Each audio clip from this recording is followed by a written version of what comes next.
Este es un tema que me parece muy discutible en México, porque por un lado los sistemas de salud, bueno, tenemos públicos y privados.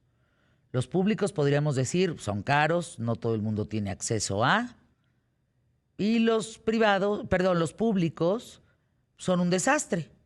O sea, de milagro hay camas, no hay sillas para los familiares, no hay medicamentos. Si te duele una pierna, pues ahí te aguantas 3 meses. Si quieres sacarte una mamografía, una Papa Nicolau, pues ahí te encargo, porque, y eso que no llegues con una emergencia, porque si llegas con una emergencia, pues lo más probable es que te manden a la cola. Porque tú llegas y ves gente desangrándose, gente con brazos rotos, y pues todos están como en la misma salita de espera, como para poder entrar y ser atendido. Eso en el caso de accidentes, lo cual me parece injusto, evidentemente. Pero me voy al lado contrario. ¿Qué pasa cuando la población de un país es tan inconsciente que tiene los niveles de diabetes y de obesidad más altos en el mundo? Y entonces pretenden como ciudadanos que no se desborden los sistemas de salud. Entiendo los accidentes, entiendo las enfermedades que uno no puede calcular. Como siempre les he dicho, hace 200 años nos moríamos de virus, bacterias y hongos. 200 años después, más gente muere por lo que come, por lo que se mete por la boca. Y eso es una decisión. ¿Cómo sopesar Tania Smith Márquez, doctora Ana María Ocaña? Bueno, Tania es maestra en ciencias con especialidad en farmacología, cursando estudios de doctorado en la misma disciplina en Sinvestaf. Y Ana María Ocaña, la doctora, es coordinadora del Consejo Asesor de Autocuidado de la Asociación de Fabricantes de Medicamentos de Libre Acceso AC. ¿Cómo ponemos en una balanza la realidad de México como le estoy planteando? Por un lado, un desastre, los sistemas de salud, pero también por otro lado, ciudadanos que son un desastre, que no hay cultura de prevención, que les vale absolutamente 4 cornetas y que tienen niveles de obesidad y sobrepeso y que eventualmente van a acabar siendo amputados, en fin. Tania, doctora. Tania. Buenos días, muchas gracias por la invitación. Pues sí, ciertamente ahora los problemas que tenemos son más bueno, tenemos de todos, pero tenemos muchos problemas de enfermedades degenerativas Ándale. y pues es como la evolución, ¿no? Si, si no nos morimos ya de enfermedades infecciosas cuando somos niños y si ya podemos curar muchas cosas, aumenta nuestra esperanza de vida y nos vamos a enfrentar a otros problemas para los que hay que irse preparando. Y ciertamente necesitamos educarnos en lo que comemos y también tenemos que educarnos en hacer ejercicio, no tener una vida sedentaria, que a veces en las ciudades es más difícil que si uno vive en un lugar más rural o con más acceso pues a caminar, ¿no? A andar en la calle y a comer mejor. Y la otra cosa es, ahora tenemos formas de prevenir, o sea, saber, por ejemplo, saber soy resistente a la insulina y eso, si no cuido mi alimentación y si no busco cómo revertir esa resistencia a la insulina, voy a acabar siendo diabético, ¿no? Y eso lo podemos detectar desde un niño. En la infancia podemos decir, este chico va a ser diabético y lo podemos empezar a cuidar desde chiquito para buscar evitar que evolucione a una diabetes y a todas las complicaciones que tiene la diabetes y a las enfermedades cardíacas y demás. Ahora, Ahora, hay sí, doctora. perdón, Adelante, adelante. perdón. Hay un tema que es súper importante, sumándome a lo que está diciendo la maestra Tania, que es la educación en salud. La educación en salud hace algunos años se incorporaba dentro de los planes y programas de estudio y se ha ido relegando cada vez más. Entonces tenemos el día de hoy papás con educación de otro tipo, pero que no fueron alimentados también con esa educación para la salud. Y regresando a lo que usted comentaba, Fernanda, al Ujú. inicio, creíamos que habíamos dominado, se mencionaba que estábamos en una transición epidemiológica, que habíamos dominado las enfermedades infecciosas de una manera fantástica. Ya olvídense, estábamos cubiertos con vacunas, ya no tenemos las epidemias estas que asolaron en los siglos XIII, XIV, XV, XVI, etcétera. Cuando ya estábamos en esa transición epidemiológica que mencionaba la maestra Tania, que vamos hacia una parte de enfermedades crónico-degenerativas, que eso era lo que prevalecía. Bueno, pues ¿qué creen? La pandemia nos hizo sentarnos a todos y decir, pues todavía los bichos tienen un lugar preponderante en nuestra vida en términos de que fue totalmente sorpresivo y nos agarró a todos con las manos atrás de la puerta, con un sistema de salud tambaleante, con los autocuidados hasta hecho menos cero, eh, llevando nuestra vida como podíamos, como queríamos o lo que se podía hacer. Entonces, el día de hoy creo que pensar en autocuidados representa algo que no se debería de haber perdido. Esto es algo que se viene manejando desde hace muchísimos años. ¿Quién no recuerda, por ejemplo, nena, lávate las manos antes de comer Ujú. o después de ir al baño, o no fumes, o utiliza las vacunas adecuadas por edad y por las características de riesgo, etcétera? O sea, todos esos son autocuidados. Pero hoy fue una cachetada a nuestro orgullo, a nuestra egoteca humana y decir, Híjole. señores, back to the basic, perdón el anglicismo, regresemos a lo básico y se tienen que cuidar, tienen que utilizar cubrebocas porque tenemos que evitar de alguna manera que estemos arrojando estas gotitas de saliva que pueden estar contaminadas, etcétera. Y hubo errores, hubo aciertos, pero al final el uso del cubrebocas, lavarse las Claro. manos y vacunarnos fueron las mejores medidas de prevención, como lo estamos viendo hasta ahorita. Y dicen, o sea, los expertos en epidemiología y microbiología dicen que esta no va a ser la última, no va a ser la última pandemia, nos vamos a estar Uf. enfrentando a nuevas pandemias. ¿De qué tipo? ¿Tienes más información al respecto? No, por ejemplo, se hablaba de la epidemia del propio SARS, que ocurrió hace algunos años, que se repitió por ahí del 2018.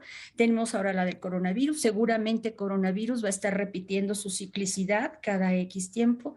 No hay manera de saber cuáles podrían el día de hoy estar presentes. Lo que dicen los epidemiólogos es que debemos estar preparados para unas próximas. Es decir, el debemos estar preparados, ¿qué significa? Bueno, tener autocuidados, manejar nuestra salud. ¿Para qué?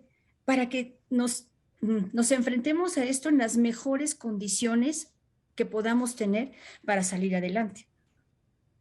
Y por ejemplo, hay cosas que sí se pueden, bueno, que podríamos pensar, ha habido bastante abandono de las vacunas, entonces enfermedades que pensábamos que ya no nos iban a causar problemas, lo más probable es que nos vuelvan a causar problemas, ¿no? Y podríamos pensar en un brote de sarampión, por ejemplo, O polio. O o polio, eso sería exactamente. peor aún, sí, eso sería realmente terrible, pero sí, polio también, porque se han descuidado las vacunas.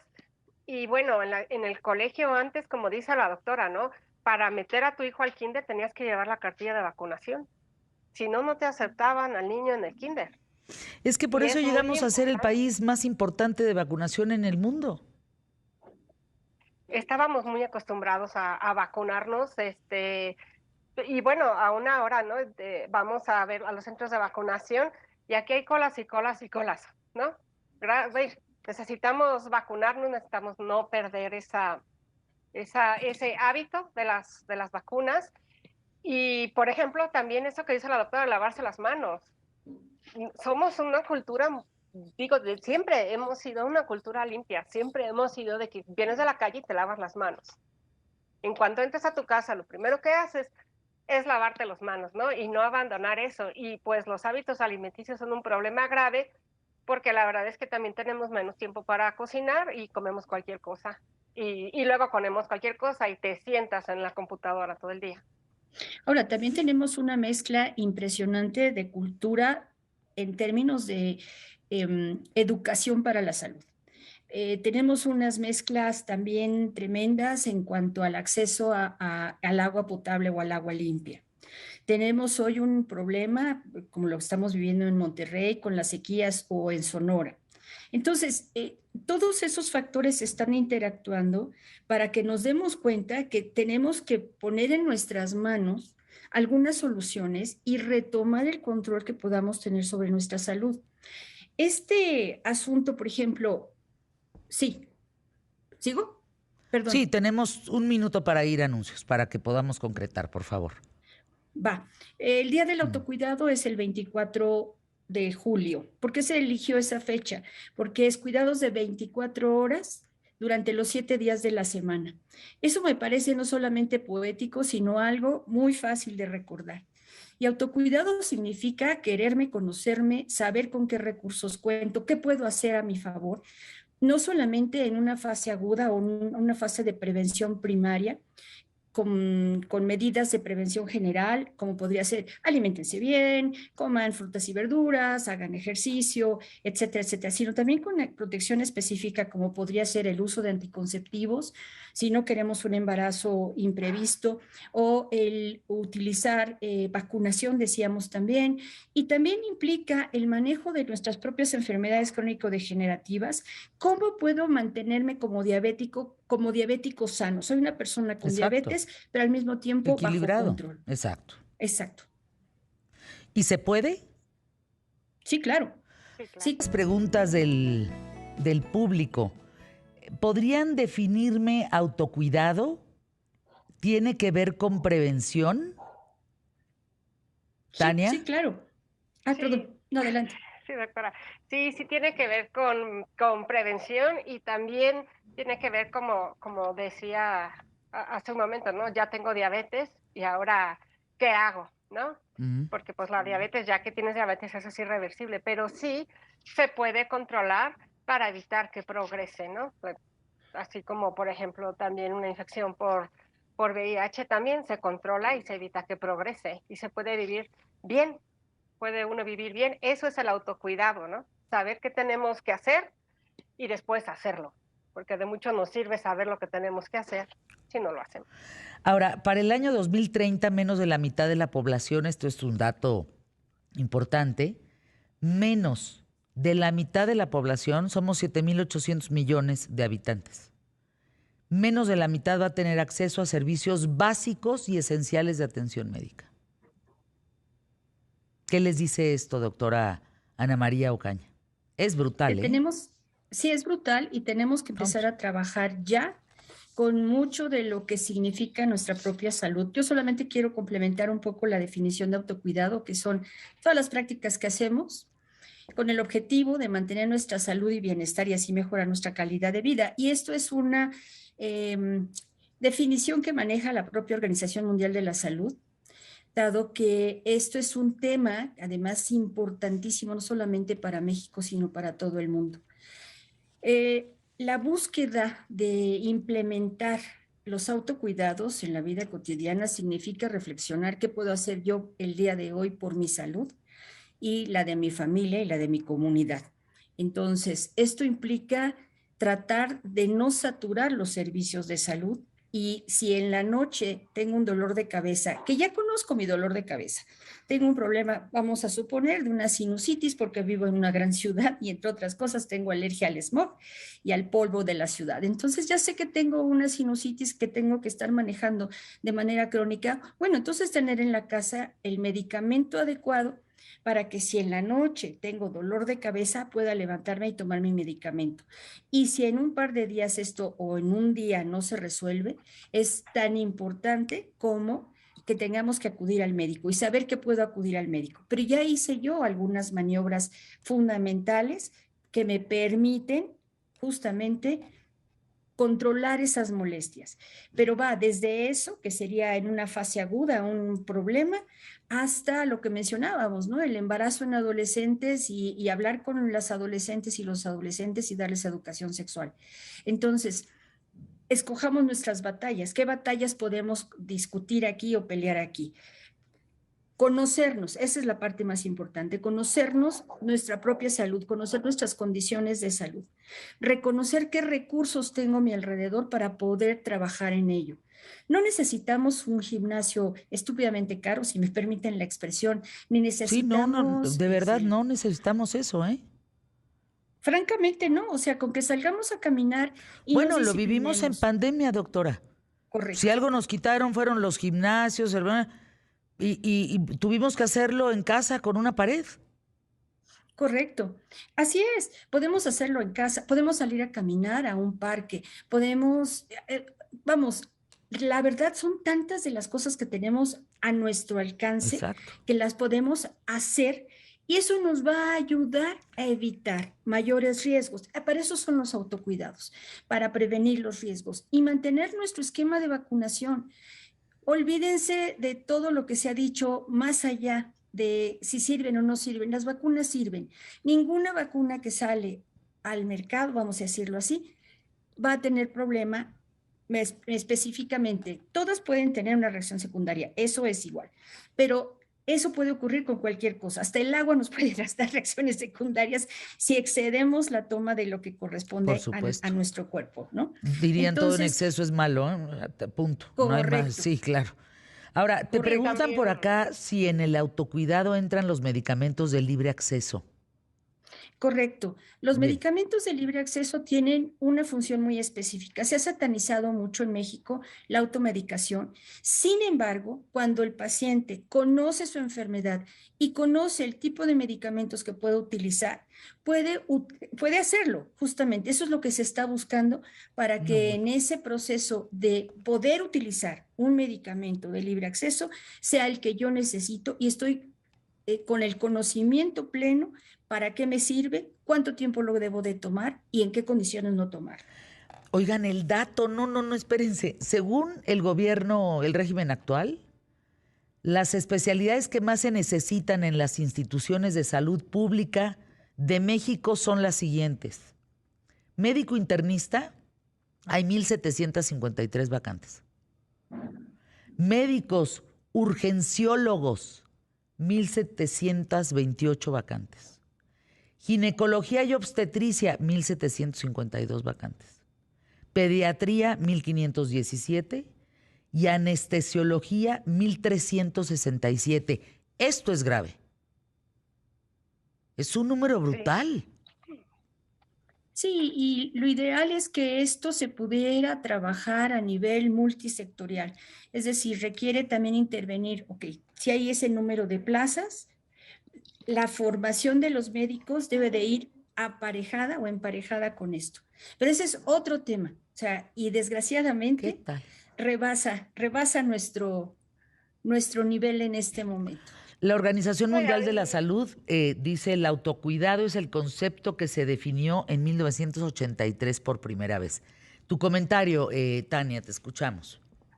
pues yo lo que pienso también es, ahorita hablando de autocuidado, en el momento en el que estamos viviendo con que tenemos una quinta ola de COVID y esta variante que está circulando ahorita es la más contagiosa, es mucho más contagiosa que el sarampión, por ejemplo. Eh, pues nos vamos a contagiar prácticamente todos, va a ser ¿Qué difícil que no nos variante es? contagiemos. ¿La Es la A5? Omicron, la A5, Omicron de A5, Omicron. sí. A5, sí. Tenemos la 4 y la 5, pero la 5 ha demostrado ser Hombre. sumamente contagiosa.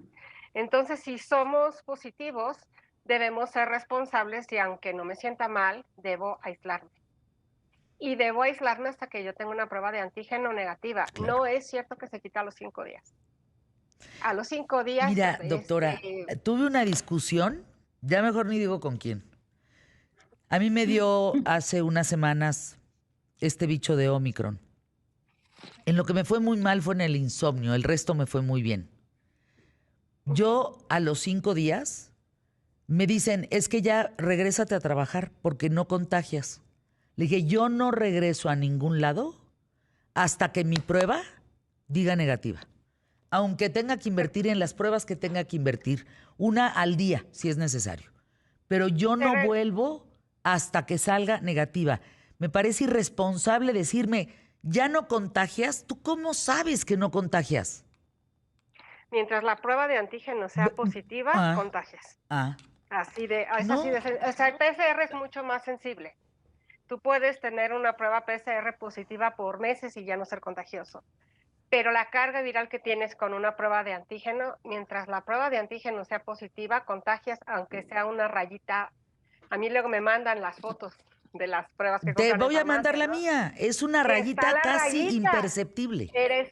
Ahora, si yo tengo una rayita casi imperceptible, al día siguiente seguramente ya va a ser negativa. Y entiendo que es caro y es difícil, y lo que yo hago, porque aquí en mi casa pues también ya todo el mundo cayó, es, ok, diste positivo, da positivo 1, y te esperas unos 3 o 4 días para hacer pruebas para los demás. Sí, claro. Si lo haces antes, lo más probable es que va a dar negativo porque la carga viral no es lo suficientemente alta, y no hacer una segunda prueba antes de 7 días porque va a dar positiva. Tu micro, Tania, está pegando con tu collar. Tu micro, nada más. Ándale, o agarramos el micro o nos quitamos el collar. Ahí está. Ahí está, ahí Ahora, estás perfecto. un comentario al margen doctora. de esto. Esto lo tenemos perfectamente claro de lo que se debe hacer y no con respecto al coronavirus. Pero ¿a cuántos de nosotros no nos ha pasado que te presentas a trabajar con una gripita, con un resfriadito? Y todo el mundo te dice, no, qué bárbaro, qué responsable eres por presentarte a trabajar así, cuando la verdad es que es bastante irresponsable presentarse a trabajar así porque vamos a contaminar a otros. Y no sabemos las condiciones inmunológicas del otro, no sabemos con quién convive el otro. Entonces, hacemos un regadero de los bichos de una manera impresionante. Entonces, esto es parte también de los autocuidados, y esto va a involucrar a las empresas, involucrar a los tomadores de decisiones, involucrar a las personas, involucrar a las instituciones, a las universidades, claro, a entender el concepto de la protección sobre las personas. La verdad es que es un gran tema. La pandemia nos arandeó un poco como de emergencia el tema del autocuidado. Por lo menos muchos de nosotros aprendimos a que no solo era yo, sino también el otro. Cuidar a mi mamá, cuidar a mi papá, sacrificarme para no verlos, y ellos también, pero entendiendo que si lo hacíamos así, podíamos no causarnos una pena más grande. O sea, cómo la pandemia, hasta psicológicamente, Ana María Ocaña y Tania Smith, nos ha llevado sí o sí a muchos a un autocuidado, no hay manera. Gracias por estar aquí en los micrófonos de ¿Qué tal, Fernanda? Les mando un abrazo, gracias por acompañarnos.